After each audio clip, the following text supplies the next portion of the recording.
We set out from the Kolyma Ostrog in the winter of 1841 as a small band of Promish-Leniki, bound upriver to trap and trade.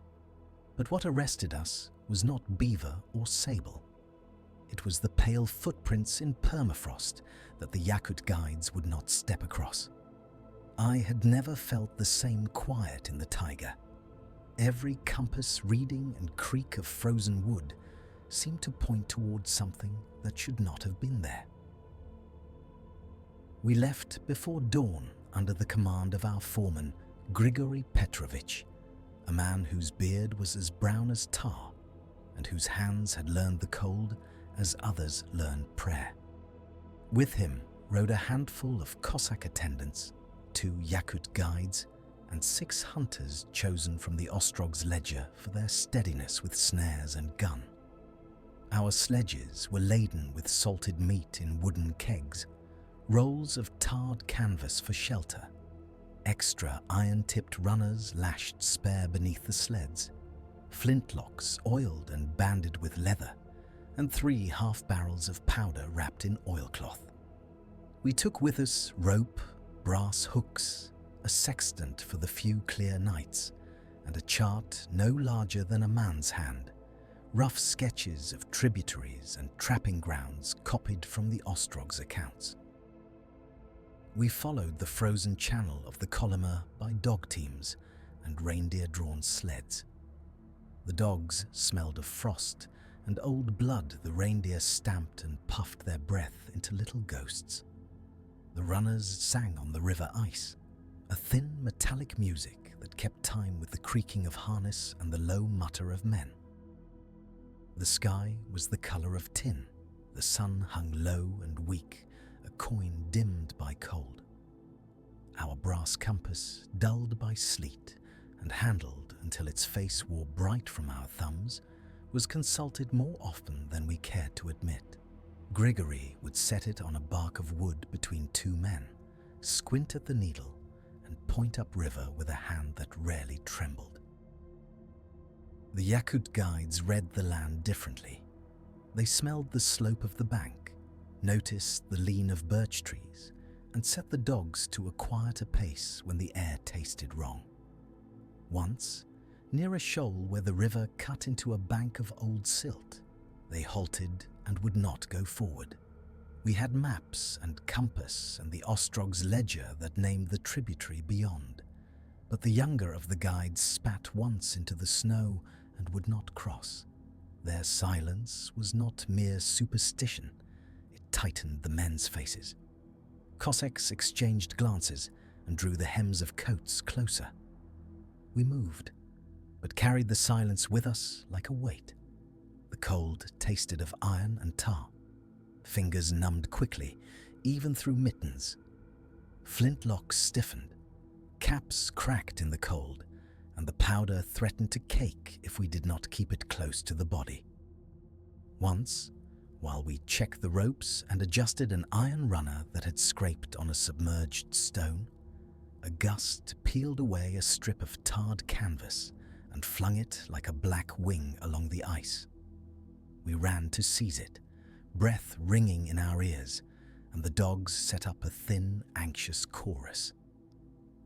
Camp was a cramped thing, a circle of sleds, a low fire of pine that smoked more than it warmed, and the smell of salted meat frying in a pan.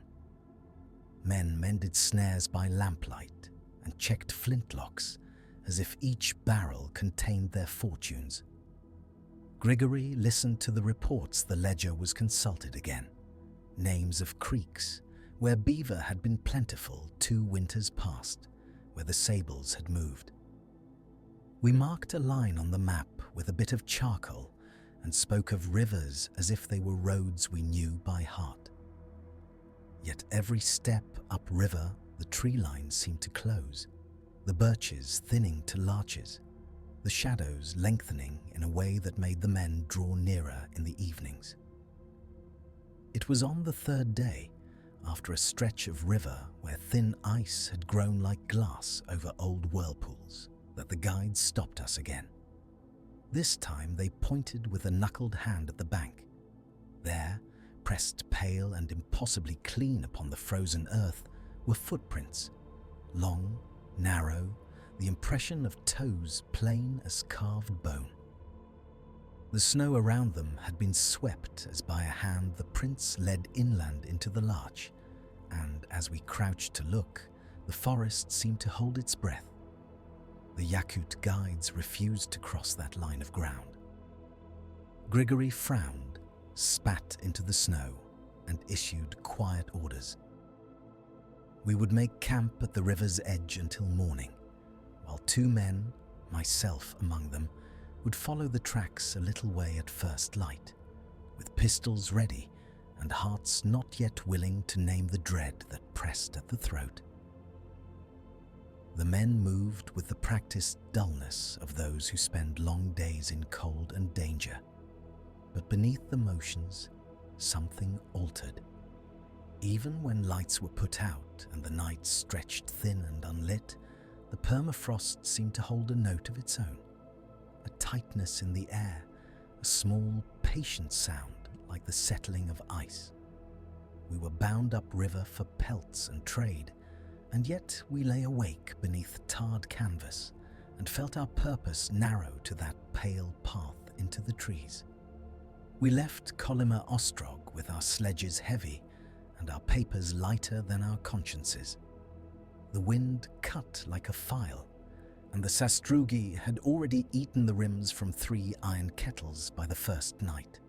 We carried the usual stores of an 1841 fur-roving party: salted venison, packets of black tea, a keg of cheap vodka, a coil of hemp rope, a dozen traps, a musket with its spare flints and lead, and the charts of a cartographer who had never seen the Kolyma in winter. Our Yakut guide, Ivan by the name he used with us, wore his fur mittens inward against the sting and listened more to the land than to our compass. The dogs went ahead with their bellies low and their eyes like small, bright coals. The elders' warnings were not the sort one could throw away. They spoke low over boiled tea in the ostrog, fingers over the rim of the cup, of pale tracks in hollows where the sables once bred, and of a narrow oxbow above the Kolyma, where the fish thinned and the nets came up empty. I had heard such tales before and treated them as men treat superstition, with a polite gravity. Yet the country is an unreasoning teacher. It makes one attend to small things. The permafrost hissed at noon when the sun touched it under moonlight. The frozen ground rang with thin, bell-like sounds that made the dogs prick their ears and the men stare into the black with hard jaws. Breath came out like tobacco smoke and froze upon the moustaches. Every distant crack made us square our shoulders and tighten the tallow on the sledge runners. We found the first impression on the 2nd day's march, in a saddle between 2 hummocks where the hare and ptarmigan should have been plentiful.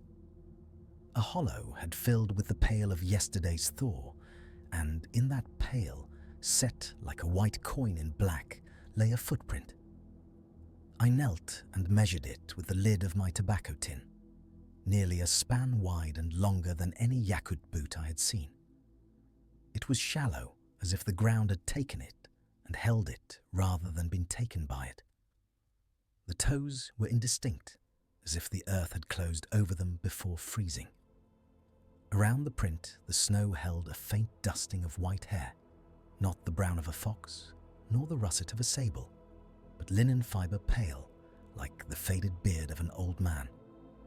Ivan spat and crossed himself. "I will not touch that place," he said. He drew a line with his staff and would not step across it. Others proffered practical explanations. Frost heave, the work of an elk. But the prince repeated 2 paces forward, a pause, then 2, always in hollows where the game had been, always leading toward the oxbow. Where they trailed close to the riverbank, The fishermen along our route had left racks of dried fish untouched and nets that lay as if set by hands grown sudden and cold. At dusk, we lit a small fire and checked the musket locks. One of the lads, Mikhail, unravelled an old sledge thong and told a story to make the dark less large. His voice was thin, and he kept his eyes on the tree line. We set a watch despite Ivan's protest that watching only enraged what watched back. The dogs would not sleep near the mouths of their harness. They pulled and whined as if to say, "Stay awake, do not go nearer." When the moon rose, it painted the oxbow silver. We went to inspect, 3 of us with lanterns buffered against the wind. The river had left a shallow curve there, where the current had hollowed, and the banks were thin with slush. More prints lay upon the softened fringe, larger, more spaced, leading to a place where the ice over the slow water had a pale sheen like flesh. Beside that last print stood something we could not rightly name, a scrape in the bank, as if a great hand had raked roots from the earth, and beneath it, clinging to the exposed soil, a smear of something that smelled of old fish and cold iron. The men did not speak, only the wind. We debated in the lantern's small circle whether to follow at once. My musket felt heavier than when we had left the Ostrog. We left a marker of ropes and a cedar stake driven into the permafrost and returned to camp with our skins tighter against the cold. That night, the belling of the frozen ground came closer, once a long, low exhalation, like someone drawing breath out from under the ice. The dogs went mad in the next watch and woke us with a chorus of low, urgent barking. In the morning, one sledge runner was split along its length as if struck by a blunt, slow force. We had food, we had fire, we had root and reason, yet the prince sat like a question the land had posed and would not answer. We made our plans by the light of grey dawn. 3 would go ahead to the oxbow, carrying the spare musket and a little iron trap. The rest would wait and hold the sledges. Ivan folded his hands and did not look at me when he handed over a scrap of reindeer skin. "An amulet," he said. "If the thing was of the earth, it might yet be turned." We readied ourselves to step into the hollows where game should have been, to follow the pale footprints toward whatever was waiting at the river's curve. And as we left the last of our fires, a thin ringing carried over the plain, and the dogs fell silent. At dawn, we found the first evidence, elongated, pale impressions pressed into the frozen muck, 2 to 3 arshins in stride, their edges bleached as if scoured of lichen, and between them a line of flattened moss where nothing else had passed. I had bent to the prince with the breath fogging my beard, and the sun still a weak coin above the low rim of cloud. The impressions were not the shallow cups left by man, nor the cleft tracks of reindeer. They were long and narrow, with the distal ends faintly indented, as though some weight had tipped forward on a pointed toe. I measured with the little folding rule I kept for fur, noting the span, and marked the place with a bit of birch bark to show the others. Our sled had suffered beside it.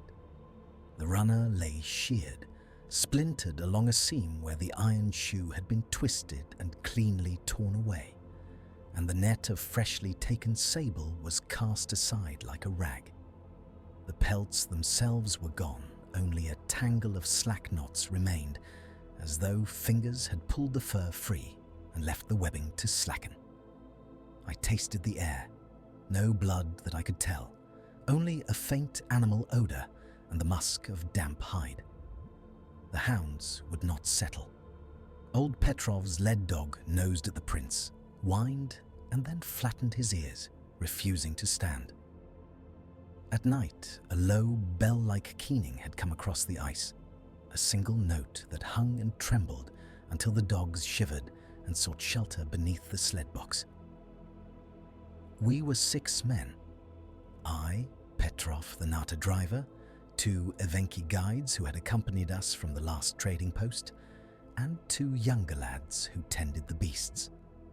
Our arms were the common tools of such journeys: an old fowling piece with its flint kept wrapped in oilskin, a brace of iron knives, snares and lines, and a compass I had bought in Yakutsk the year before.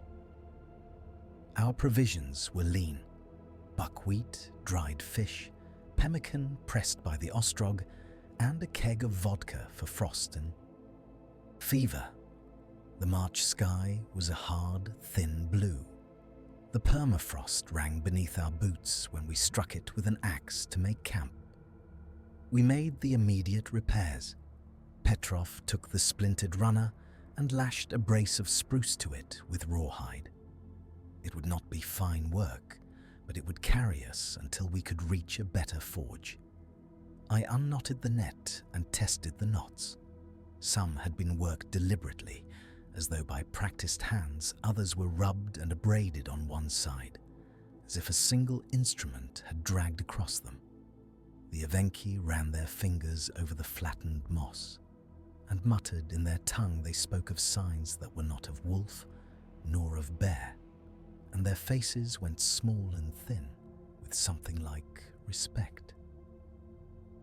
We traced the prints for half a verst, where the river widened into a frozen marsh. The line between the strides continued, a narrow swathe of pressed growth, and at intervals, the mould around the impressions was whipped white with frost, as though wind or something colder had passed and stripped the dark away.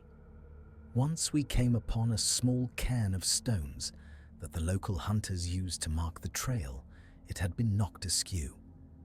The stones lay scattered and the cairn made useless.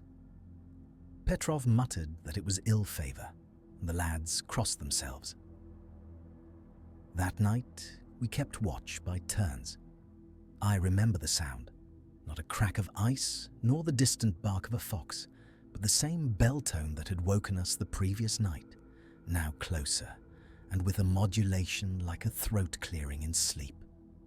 It came from the lee of the drift where the snow had heaped, and when I peered into the blue gloom, I thought I made out something pale moving against the darker edge of spruce. I raised the fowling piece and fired a shot to warn the report was a ragged thing in that open country, and only served to send the hounds into a renewed fret. We resolved to follow the line at first light, though none of us wished it. The Evenki suggested we leave a marker and retrace our course if we could not overtake what had passed. Petrov wanted to return to the Ostrog and petition the voivoda for men. I chose neither. I set the brace upon the sled, tightened the straps, and told the men we would make a slow pursuit. We were hunters and traders. The loss of Sable was both livelihood and insult. Walking that day, our breath slow and our feet sliding on the packed snow, every snap of twig or creak of bone in the ice set us taut. By noon, the prince turned toward the north, where the ground fell away to a shelf of river ice. The line of flattened moss threaded like a seam, and then vanished at the edge, as if something had stepped from earth to a colder plane I could not follow. We halted. The Evenki laid a hand upon my shoulder and said, without looking to me, that men ought to mark what they cannot explain, lest it mark them in turn. I could hear the distant keening begin again. Faint as far-off bells, the hounds gathered under the sled, ears pricked, and the lads swallowed hard. We were 4 days' travel from Kolyma Ostrog, and could but advance or retreat. We chose to advance. We had hardly cleared the paling walls of Kolyma Ostrog before the river took us into its own country, a white highway bordered by birch stubs and the black ribs of driftwood. Our sledge sat low with pelts and salted meat. The dogs moved in fitful lines, jowls frosted, harnesses singing on rawhide. It was the sort of cold that ate through mittens and settled in the teeth. My breath grew a white torch before me as we pressed on, following the river's rim where the ice was thick enough to hold men and wagons in better seasons. We kept 2 flintlocks among us for wolves and stray armed men. Heavy pieces, patched leather slings at our shoulders, powder in horns, and the priming in our caps carefully tended against the damp. Night fell without moon or mercy, a black so full of snow it swallowed any starlight that might have steadied the eye. We had made a small fire that night, a ring of stones borrowed from the riverbank and some birch bark to coax the flame.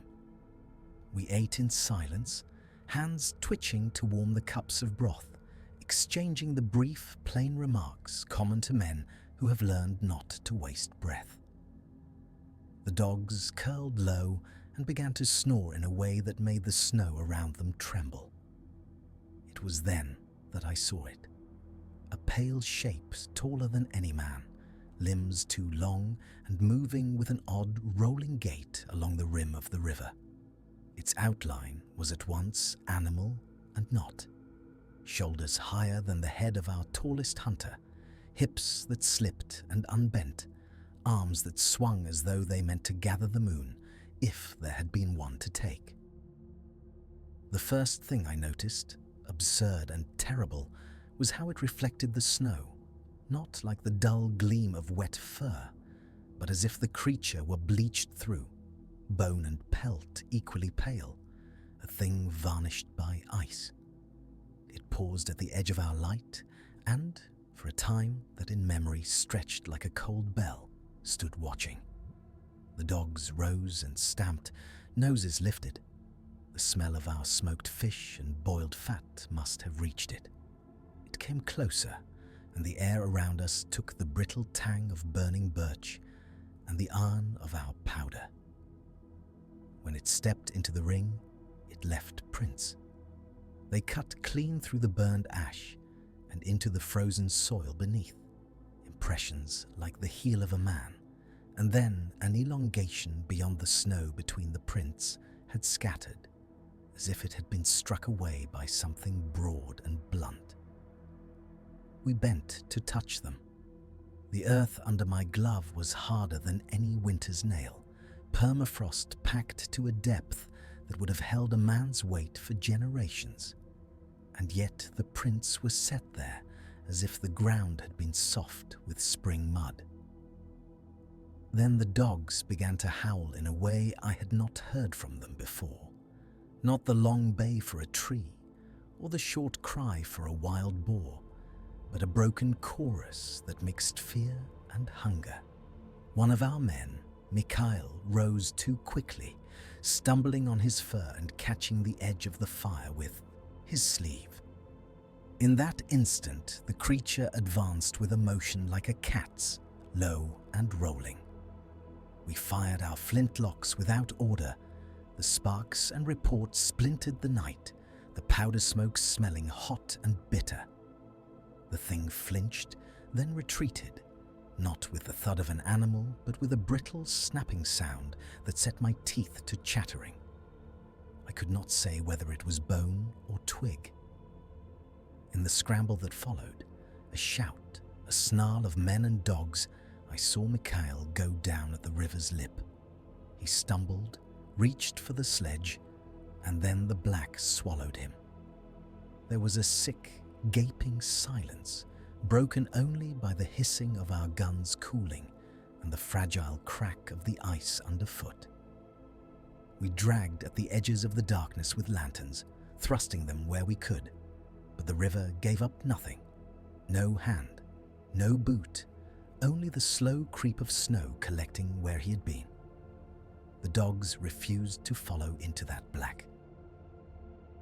By dawn, we were reduced to the business of facts. The prints led away from our fire, across the bleached ice. and then stopped where the black plain opened into a hummock of drift. We found nothing to mark where the creature had gone, but the torn bark of a birch and a scattering of white fur clinging to its branches. We counted powder, notes of the shots, the empty pan of one flintlock, the half-used match of another. We steadied one another with small tasks, mending a harness, tasting the broth for salt, wrapping a spare kopi about a cold hand. There was no more arguing about what had been seen. The men spoke in low, clipped sentences, as if the air itself might carry what had happened to some other listening thing. We set out along the river with the morning, for an ostrog could offer only so much comfort, and we had to answer the ledger of supplies and the faces of those left behind. Mikhail did not ride with us. His absence sat in the sledge as heavily as any bale of fur. The men who remained kept their hands near their flintlocks, eyes always drifting to the dark line where river met bank, expecting the brittle snap to answer them yet again. The prints, the frost cut clean by that pale foot, were our only proof, and they led us forward into a country that had teeth and memory, and no inclination to explain itself. We fled downriver at first light, abandoning traps and a quarter of our furs. The foreman recorded the pale footprints and a crude sketch in the Ostrog ledger before sending word to Yakutsk. While the missing hunter's absence was the silent cost none of us could claim to explain. We left under a low grey sun that made the river look like iron, our scow lashed with tarred rope, and our sledges left half buried at the lip of the bank. Men moved with the slow, sober economy of those who know how quickly supplies may be squandered by fear. A cache of salted meat, a bag of gunpowder, a coil of hemp rope, the brass of an extra shot pouch. The traps that had taken winter's work, steel snares and leg iron, were cut loose and left, their teeth sunk into the frozen soil like the last honest work of better days. The foreman, old Petrov, whose hand never trembled over the ledger when trade with the Yakut was being tallied, took the record in the dim light of the Ostrog. He wet a quill, paused, and set down a crude sketch. 3 long impressions, each an inch or 2 wider than a man's boot, heels shallow, and the toes splayed as if from some animal that walked upright and yet left no tail drags in the ice. His ink blotched when the nib caught on the cold paper. The ledger smelled of soot and salted hide. He marked the date, March of the year 1841, and sealed a brief note to be sent by courier to Yakutsk. No more than a warning and the facts, filed with the authority of an Ostrog book. A rider was sent with reindeer sled beyond the next post we watched him go, a single dark shape swallowed by the white. I remember the small practical things we did before we turned our faces from the valley, checking flint and tinder, feeling each man's powder horn to be sure it was full, the dull metallic feel of the locks when we cocked the muskets and closed them again without loading, an economy of motion born of training and of cold. We strapped our furs tighter against the wind, the pelts heavy with frost. One of the younger men mended a torn boot with a needle, as if stitching would stitch away what he had seen.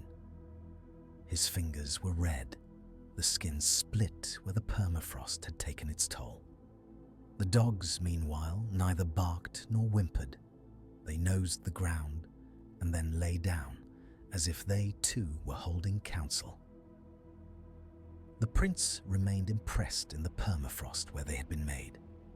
I had to press my glove to the ice to feel the outline, firm, as if some great hand had been set there to impress a message. There was no sign of blood, no broken shrub, No torn fur caught about a branch, only those depressions and the small scattering of hair that the wind had not yet taken. We measured them with a strip of hide, a span greater than any hunter among us could claim. We debated the cause with the disciplined annoyance of men who must explain away the inexplicable if they are to keep their trade. Wolves, we said. A bear on 2 legs, a trick of sun and slump. Yet, even as we said such things, our eyes kept returning to the valley above the Kolyma, where the birch stood like a row of thin sentries, and the slope kept its warning in the hush of the snow. We moved on because there was nothing else to be done.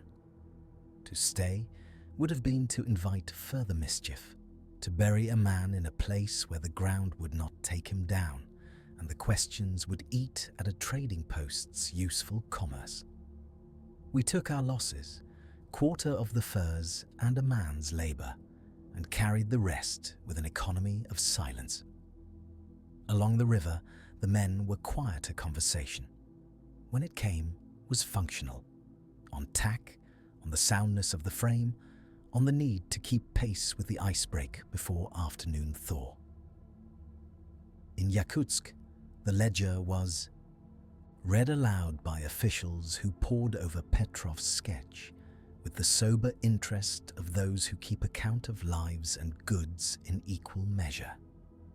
The courier brought a single reply, a promise that men would come to examine the site and that the township would note the hunter's name in their reports. Yet even as papers travelled and men rode, the valley preserved what it had given us. Among the hunters and the reindeer herders, the tale passed into local caution. Warnings at the hearth, averted routes, extra beads left upon a grave pole as though one might barter for a man's safe return. I went back no more to that hollow. The experience stayed with us in practical ways. The ledger entry, the missing traps, the lost quarter of pelts, and in ways that inventory did not measure. A stubborn habit of checking the perimeter at night, a new pause before setting a snare. The prints remained in my mind like a seal upon a letter I could not read. We counted what we kept and buried what we could not. A preserved footprint in the ice, and a question the furs could not answer.